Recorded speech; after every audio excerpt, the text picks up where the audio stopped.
Laurence Kahn. Il y aura bientôt 81 ans, la nuit du 12 au 13 avril 1943, la radio allemande annonce dans un communiqué la découverte dans la forêt de Katyn, près de Smolensk, d'un charnier comprenant les corps de plusieurs milliers d'officiers polonais. La propagande soviétique attribua le crime aux nazis. Un mensonge maintenu contre toute évidence jusqu'au lancement de la perestroïka par Mikhaïl Gorbatchev au milieu des années 80 et la disparition de l'URSS. On sait aujourd'hui pourquoi, grâce à des documents d'archives accablants. À l'heure où cette sinistre page d'histoire semble percuter de plein fouet l'actualité la plus abjecte, avec la découverte notamment du massacre de la ville ukrainienne de Boutcha par les soldats russes, et comme il y a 81 ans, la Russie qui se délecte dans le mensonge. Il nous a semblé opportun de revenir ce matin sur l'une des principales énigmes de la Seconde Guerre mondiale qui ne se résout qu'à la fin de la guerre froide, le massacre de plusieurs milliers d'officiers polonais dans une forêt du nord-ouest de la Russie. Avec vous, Eva Soto. Tout d'abord, retour sur les faits.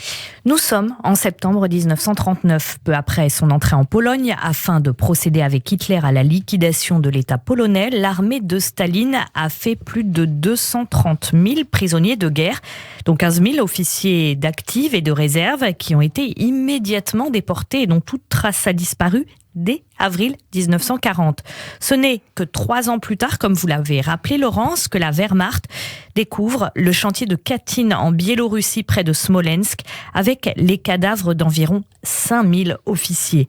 On n'a jamais retrouvé les 10 000 autres, mais on sait qu'ils ont subi le même sort dans des endroits qui n'ont pas été occupés par les Allemands, dans le Grand Nord sans doute, mais on y reviendra tout à l'heure.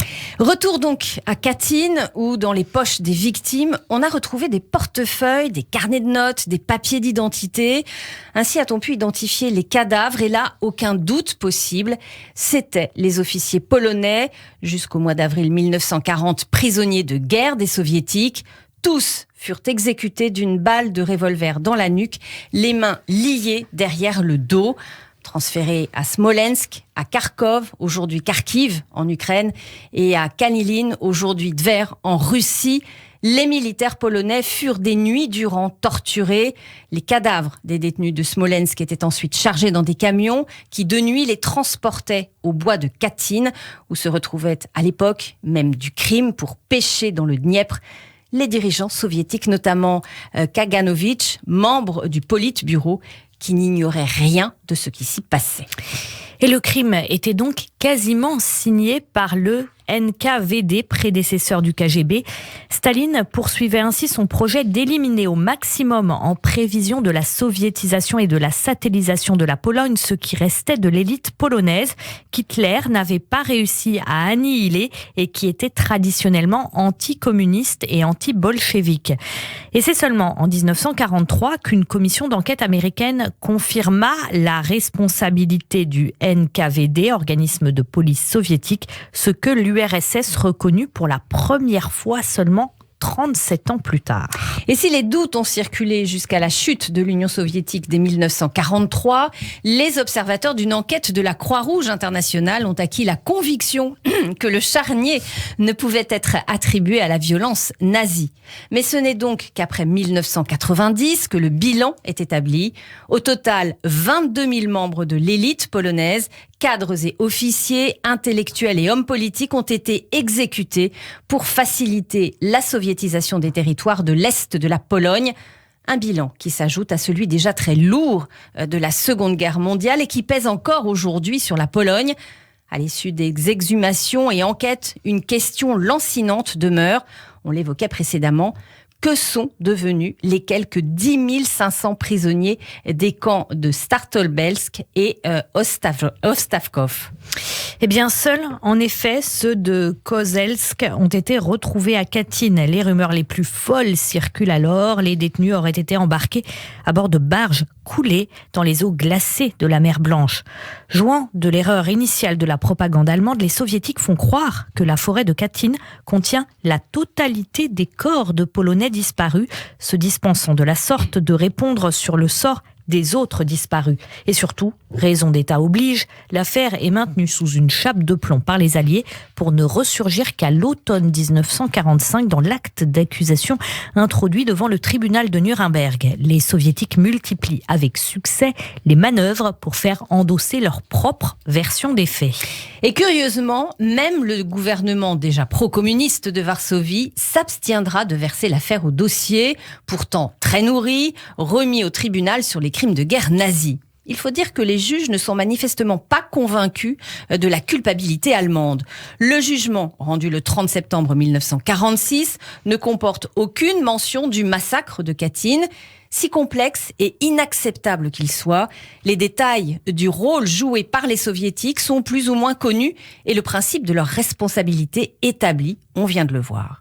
Mais ce qui reste beaucoup moins connu, c'est la responsabilité morale des Alliés dans l'étouffement du massacre, Eva. Et oui, Laurence, les Alliés ont brillé par un accablant silence qui permit à Staline d'étouffer le massacre à Katyn et même d'aider les Soviétiques à en rendre responsable l'Allemagne hitlérienne. Cette attitude plus qu'ambiguë des Alliés a été mise en évidence par un documentaire, Katyn, réalisé par Witold Zadrowski, polonais d'origine et produit par l'agence française Sigma. Un documentaire qui apporte un nouvel élément à ce contentieux russo-polonais que la perestroïka a permis de sortir d'un oubli scandaleux. John Van Vliet, colonel de l'armée américaine, retrouvé par le réalisateur en Floride, s'est décidé à parler après un silence d'un demi-siècle. Prisonnier des Allemands en Afrique, il fut interné dans un camp en Allemagne, d'où, un beau jour de 1943, on l'emmena pour un voyage mystérieux dans une forêt de bouleaux dans la région de Smolensk, occupée par les nazis. Mis en présence de charniers, Van Vliet pensa tout d'abord que les Allemands voulaient utiliser son témoignage pour un montage anti-soviétique. Or, très vite, de multiples indices lui prouvèrent que les officiers polonais avaient été assassinés avant l'arrivée des Allemands. Appelé à témoigner le 2 mai 1945 devant les autorités américaines, Van Vliet se vit intimer le silence pour ne pas s'aliéner Staline, dont les États-Unis avaient besoin pour abattre le Japon.